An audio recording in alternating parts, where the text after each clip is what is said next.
Alright, so let's draw, okay, it's in landscape, not portrait.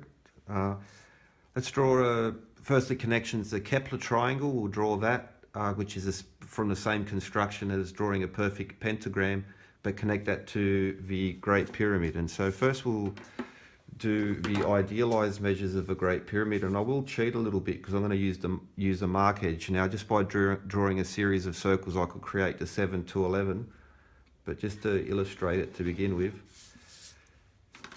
So we have our, okay, that's the horizon.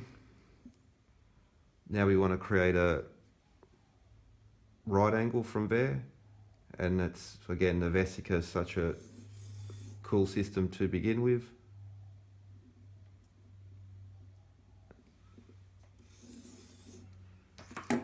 Alright, so with our vesica now we can cut that across, and we have 90 degrees from the horizon. Now I'm going to cheat and use a marked edge. Technically you shouldn't use one, but I could just draw a series of circles. So if I drew smaller vesicas, I could create this 7 to 11 ratio. But I'm just going to cheat now rather than draw those, because what we want is a pyramid. So it should be 11 across and 7 high. And so if I just go to 5.5 centimeters, mark that at 11, and I'll go to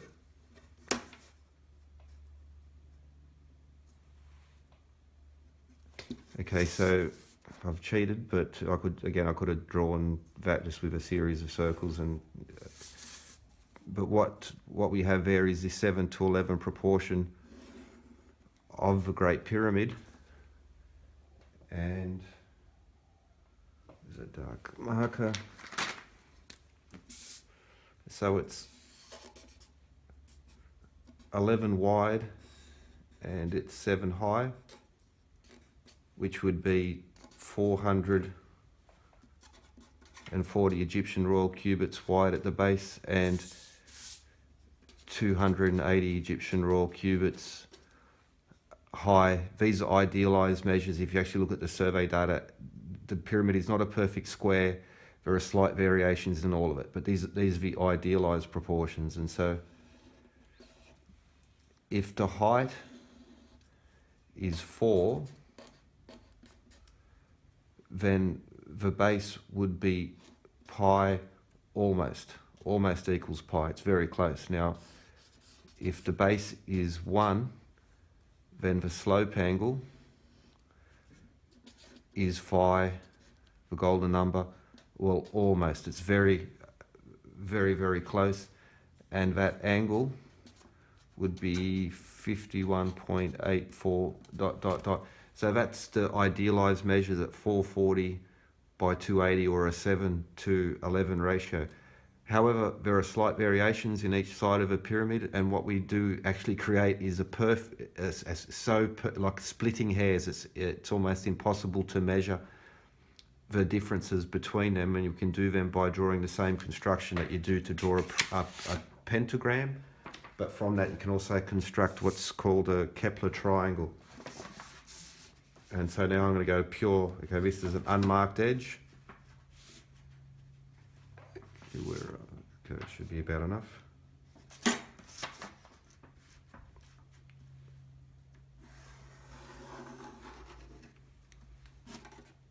Okay, so just a construction line to begin. That will form our horizon. Okay, I always forget to put my caps on and dry my pens out. Now, how big can I go? Okay, so I'll start way over here.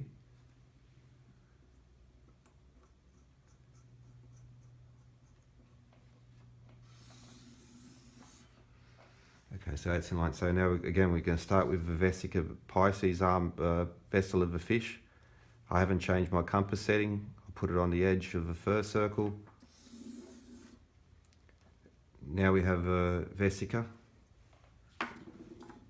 And I'm going to do the same thing again. I'm going to cut it down the middle so I'll get all these 90 degrees. excellent drawing template pretty much for whatever you're doing. Okay, and I haven't changed my compass setting. And now I find that middle there, the very center point of the vesica.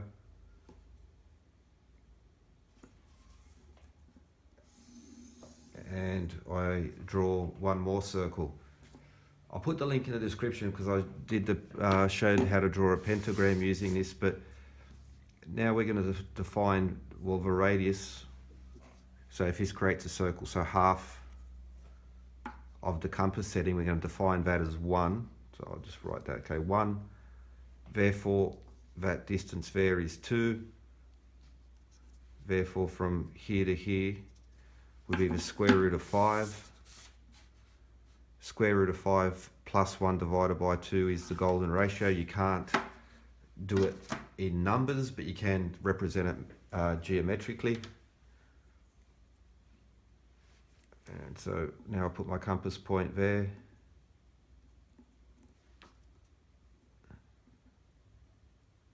Okay, now my compass is set at the square root of 5, or 2.23 dot dot dot. I draw a mark. Now I'm going to put my compass back to the original setting of 2, or the radius being 1.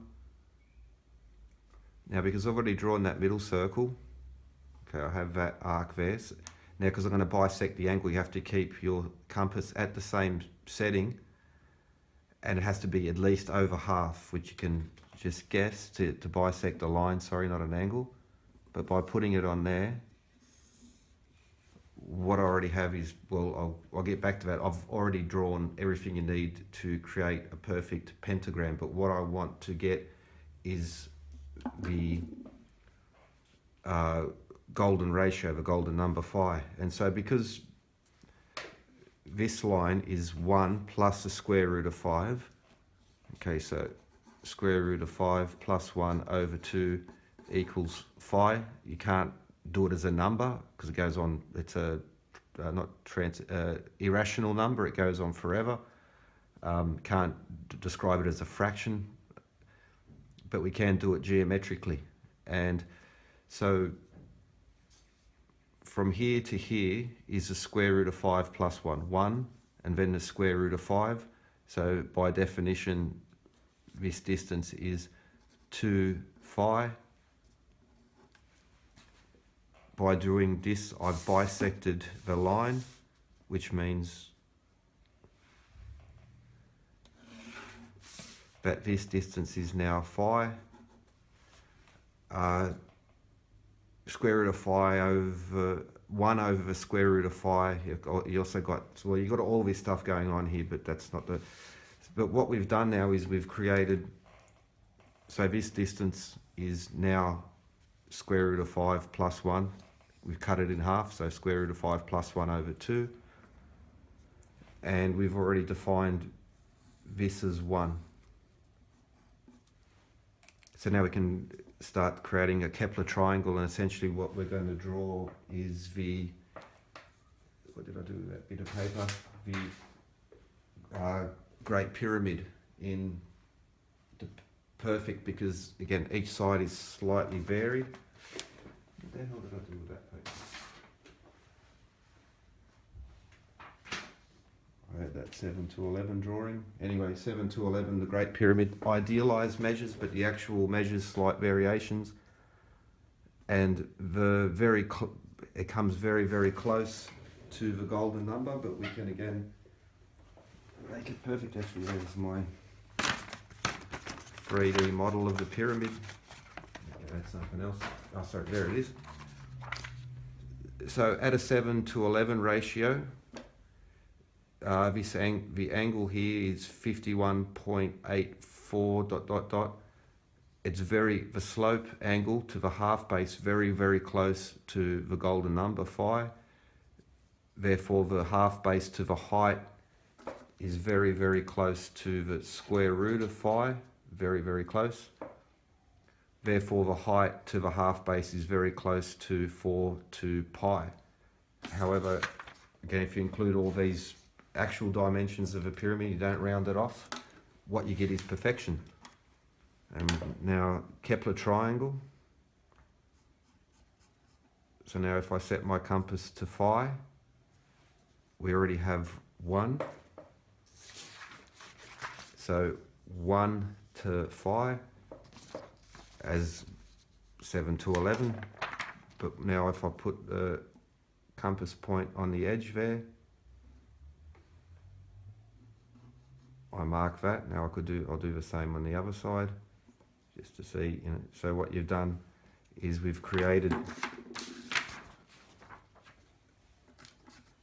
the pyramid in a perfect phi and perfect phi, square root of phi proportion. Because now this is 1, because we've set the compass to the golden number. Therefore we've created the slope angle.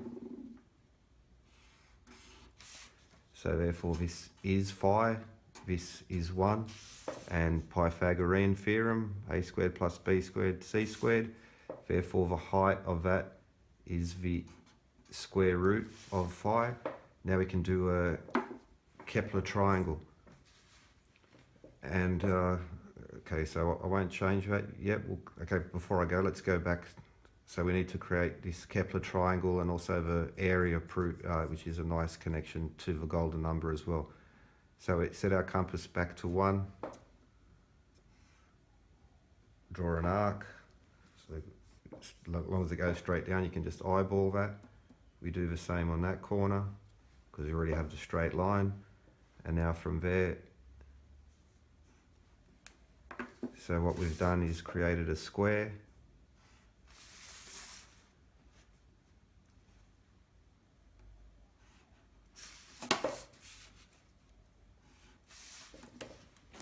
And so this square has an edge length of 1, edge length of 1. Therefore, let's just call this feet or meter. Okay, I'm just going to say feet. 1 foot by 1 foot. Therefore, it has an area of 1 square foot.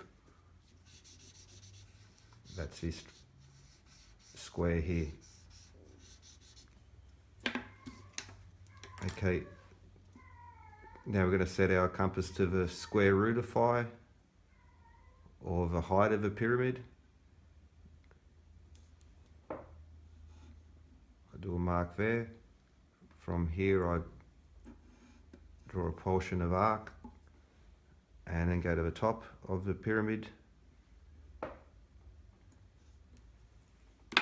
Now I've created another square.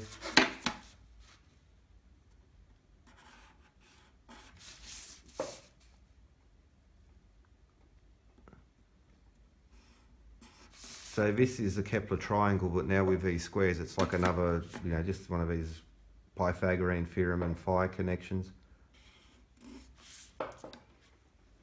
Now, because the edge of each of these squares is a square root of phi, therefore the area is square root of phi squared, which is phi squared feet, or cubits or jelly beans, doesn't matter what. So this,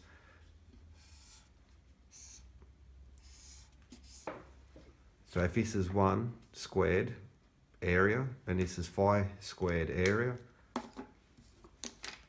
and now we want to create a square out here now, because we don't have these lines, we have to do a little bit of more work to do that. So I'm going to firstly set the compass back to the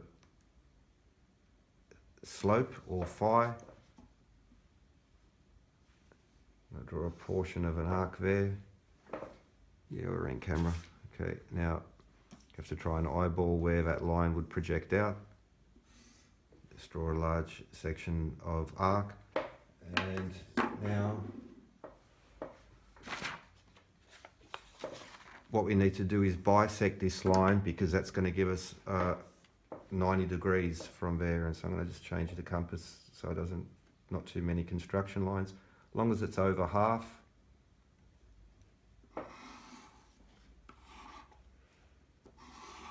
We draw an arc.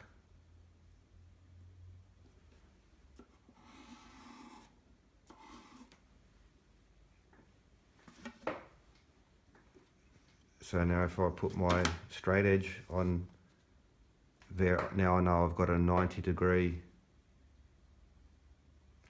and I've bisected that portion of line as well.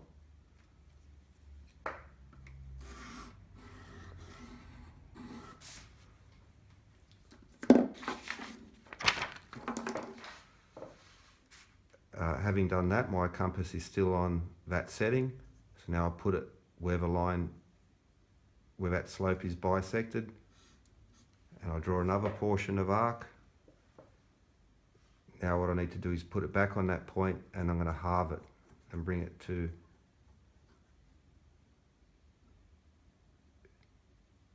the edge there. Now with that, that's half of the half of that slope or phi.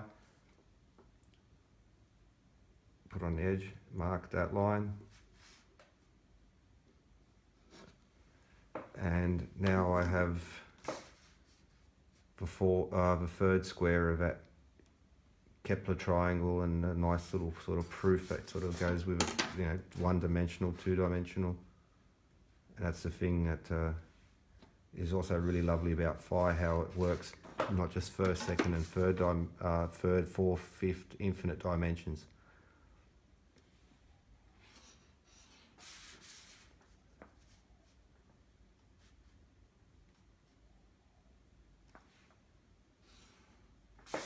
So now I have a third of those squares.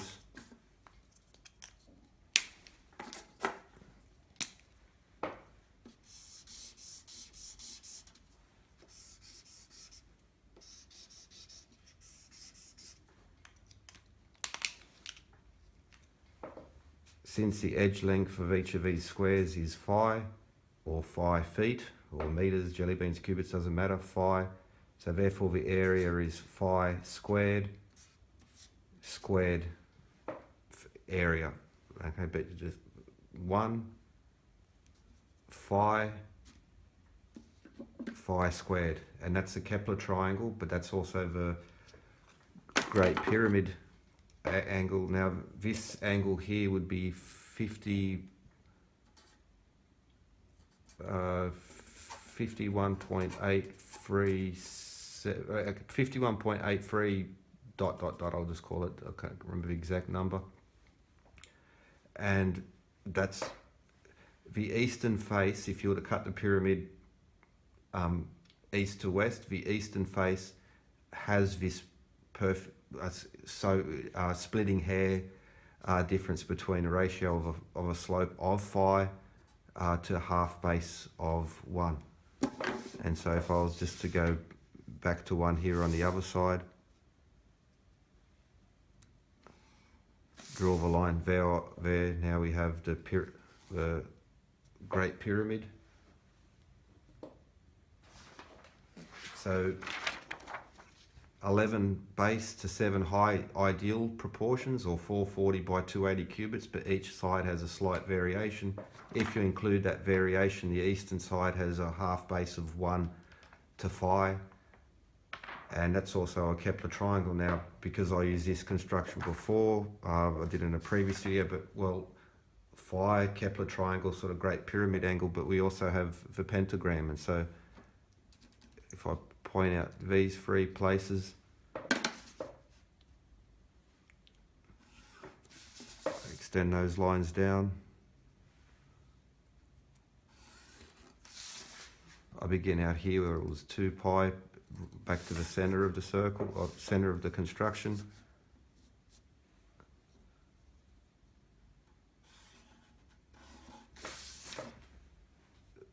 So that's the, okay, now through here, from the edge, from the very end to that point. And the same from the center of the construction back through that same point.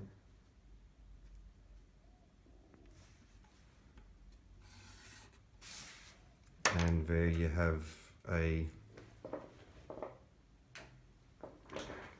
also a perfect pentagram.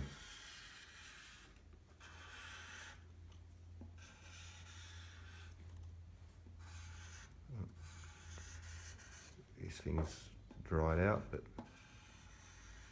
there you see. So the eastern face of a Great Pyramid, essentially exactly phi within, splitting hairs, even with laser equipment, be hard to do, which has that this is the Kepler Triangle, but also have a relationship with the perfect pentagram, which is all at phi ratios. So for instance, if you draw a perfect pentagram, if,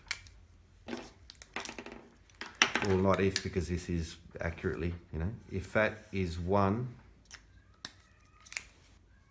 then that is phi.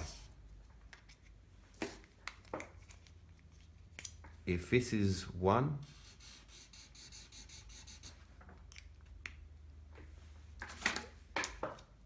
then this length is the golden phi, the golden number. Okay, that's completely dried out now. Yep, so 1 to phi, 1 to phi, Great Pyramid, pentagram, Kepler Triangle, and that's about it.